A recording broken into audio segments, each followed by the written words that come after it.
बाबा साहब जितना ज्ञान हो, जिसके पास उनके जितनी डिग्रियां हो, जिसके पास उनके जितनी नॉलेज हो, वही व्यक्ति संविधान को छूने की कोशिश भी करे। नहीं तो संविधान, सुन लीजिए, संविधान एक चलती फिरती आग है, याद रखिएगा। संविधान को आग लगाएंगे तो मैं आपको बता दूं, इस देश के लोग सड़कों पर उतरेंगे, क्योंकि संविधान हमारे देश की जान है, हमारी आत्मा है। और आप हमारी आत्मा को निकाल लेंगे तो हमारा शरीर जीवित नहीं बचेगा। तो इस देश के शरीर की आत्मा है देश का संविधान, और आप देश के संविधान से खिलवाड़ करेंगे तो इस देश के लोग चुप नहीं रहेंगे, क्योंकि बाबा साहब भीमराव अंबेडकर ने इस देश के प्रत्येक नागरिक को राइट टू स्पीच का, राइट टू फ्रीडम का और राइट टू एक्सप्रेशन का, सबको एक समान फंडामेंटल राइट्स दिए, उनको मौलिक अधिकार दिए, उनको अभिव्यक्ति की आजादी दी, इस भारत देश को धर्मनिरपेक्ष राज्य बनाया, सबको अपने धर्म को मानने की आजादी दी। जो भी देश के संविधान के साथ खिलवाड़ करेगा, मोहित शर्मा सबसे पहले सड़क पर उतरेंगे। मोदी जी ने 200 रुपए सिलेंडर पे कम कर दिए हैं, तो उसके बाद अंधभक्त यही सोच रहे हैं कि कश्मीर में प्लॉट खरीदें या चांद पर जमीन खरीदें, तो वो तो बौखलाए पड़े हैं, तो चांद पर जमीन खरीद लीजिए तत्काल। तो स्वामी चक्रपाणी महाराज जी, आपके जैसे बहुत सारे देश में लोग हैं, सबको एक साथ लेकर जाइए और हिंदू राष्ट्र तत्काल बनाइए। पता चला वहां पर भी कोई खबर निकल गई तो दिक्कत हो जाएगी। बाबा साहब के बनाए संविधान पे लगातार प्रहार हो रहा है। वो संविधान जिसने देश के अंदर रहने वाले देश के प्रत्येक नागरिक को एक समान हक और अधिकार दिए, आज उन बाबा साहब के संविधान के ऊपर प्रहार हो रहा है। राइट टू स्पीच और राइट टू फ्रीडम हो, या फिर आईपीसी लेकर आने वाले, सीआरपीसी लेकर आने वाले, आईपीसी जिसे इंडियन पेनल कोड यानी भारतीय दंड संहिता कहा जाता था, आज उसका नाम बदलकर भारतीय न्याय संहिता कर दिया गया है। क्या आपको लगता है कि भारतीय न्याय संहिता जो उसका नाम रखा है, दंड तो मिलता था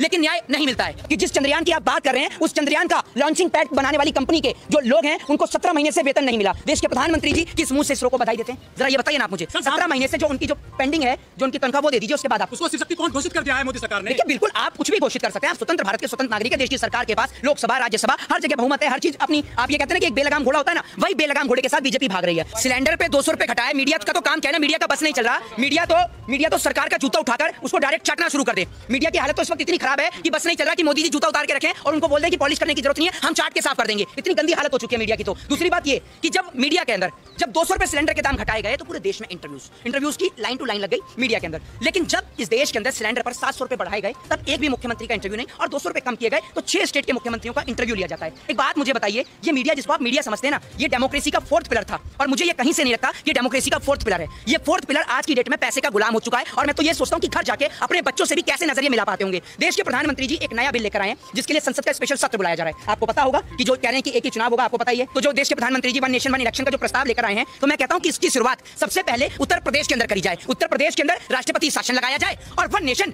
और वन इलेक्शन के तहत उत्तर प्रदेश की, हाँ तो स्वागत किया तो योगी जी खुद इस्तीफा दे दे, फिर जाकर राष्ट्रपति के हाथ में ये मैं स्वागत करता हूं। उसके बाद में जहां बीजेपी की सरकार बनी है वहां से स्वागत करवाइए ना, वहां से कर। दूसरी बात ये, इसको लाने का उद्देश्य भाजपा का एकमात्र ये है कि भारतीय जनता पार्टी पूरी तरीके से समझ चुकी है कि जितने भी राज्यों में चुनाव है, चाहे फिर वो आपका मध्य प्रदेश हो, चाहे वो राजस्थान हो, छत्तीसगढ़ हो या उड़ीसा हो, भाजपा की जमानत वहां जब्त होने वाली है। इसलिए भारतीय जनता पार्टी के नेता ये समझ चुके हैं कि अगर हम विधानसभा का चुनाव हार गए तो लोकसभा में हमें वोट कौन देगा और किस लिए देगा। इसलिए भारतीय जनता पार्टी ये सब लेकर आने वाली है। भारतीय जनता पार्टी इस देश के अंदर, लोग क्या होता है ना, ये देश में पहले बैलगाड़ियां चला करती थी, लोग बैलगाड़ी से मोटरसाइकिल पर आए और मोटरसाइकिल से 4 व्हीलर पर आए। लेकिन भाजपा यानी भारतीय जनता पार्टी लोगों को वापस से बैलगाड़ी पर लाकर खड़ा कर दिया, और उसके बाद में जो प्रक्रिया हमारे देश में पहले थी उसको वापस से ला रही है। ये प्रक्रिया हमारे देश में पहले थी, कोई फर्स्ट टाइम नहीं है, पहले हमारे देश में थी, लेकिन इसका समापन कर दिया गया था। दूसरी बात ये, हमारे कॉन्स्टिट्यूशन में, भारतीय संविधान में इसका प्रावधान है, बिल्कुल है। लेकिन जिस तरीके से भारतीय संविधान पर, मैं भाई आपको बता रहा हूं, भारतीय जो संविधान बदलने की औकात रखते हैं, मैं उनसे पूछता हूं क्या उनके पास बाबा साहब की जितनी डिग्रियां हैं, 30 से ज्यादा डिग्रियां लेने वाला वो व्यक्ति, वो महान व्यक्ति जिनको कोलंबिया यूनिवर्सिटी लिखती है कि हमारे लिए बड़े गौरव की बात है कि एक ऐसा छात्र हमारी यूनिवर्सिटी से पढ़कर निकला है। नरेंद्र मोदी जी के लिए तो कहीं किसी यूनिवर्सिटी में नहीं लिखा हुआ। जिस यूनिवर्सिटी से नरेंद्र मोदी जी ने एंटायर पॉलिटिकल साइंस से एमए किया, उस एंटायर पॉलिटिकल साइंस से एमए करने वाली यूनिवर्सिटी ने क्या मोदी जी का फोटो लगाकर ये कहा कि ये स्टूडेंट हमारी यूनिवर्सिटी का है? नहीं, क्योंकि मोदी जी का तो कुछ आता और पता नहीं, क्लासमेट का नहीं पता, बैचमेट का नहीं पता, कैंटीन में जिसने चाय पिलाई उसका नहीं पता।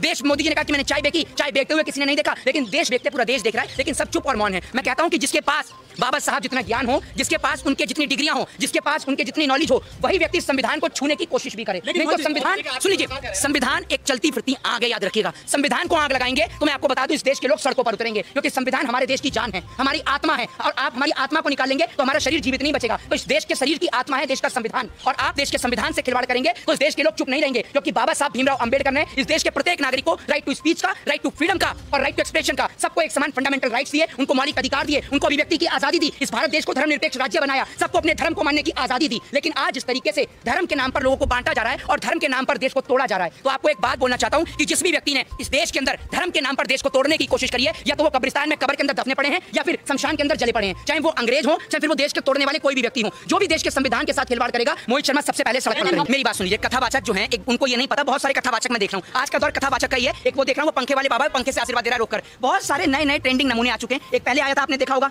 जो सलवार उठा के भागा था रामलीला मैदान से, ठीक है ना, आप ये समझिए वो सलवार उठा के भागा था। सलवार जीवी क्या नाम था उसका? बाबा रामदेव, 2.25 आंख वाले, जिनको महिलाएं बिना वस्त्र के भी अच्छी लगती हैं। इस देश में समय समय पर नए नए बाबाओं की लॉन्चिंग होती रहती है, ये आप समझिए। पहले बाबा रामदेव का दौर था, अब धीरेन्द्र शास्त्री का दौर है। मैं कहता हूं जिन व्यक्तियों को ये नहीं पता कि हम देश में 15 अगस्त मनाने जा रहे हैं या 26 जनवरी मनाने जा रहे हैं, वो संविधान की बात कहां से करेंगे? चक्रपाणी कह रहे हैं कि हिंदू राष्ट्र घोषित करिए चंद्रमा को, जहां चंद्रयान 3 उतरा है। तो उनको सबसे पहले भेजिए। मैं आपसे कहता हूं सबसे पहले आप जाइए और वहां जाकर एक अपना बोर्ड लगा दीजिए हिंदू राष्ट्र का।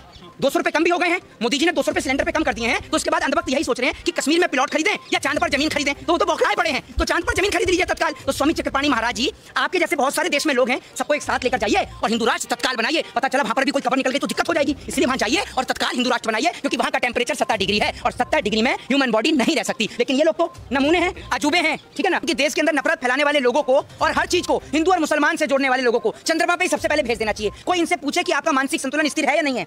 चंद्रमा का टेंपरेचर 70 डिग्री का है, मैं नहीं कहता हूं, ये विक्रम लैंडर कह रहा है। 70 डिग्री टेंपरेचर में क्या मानव रह सकता है? आप बताइए मुझे।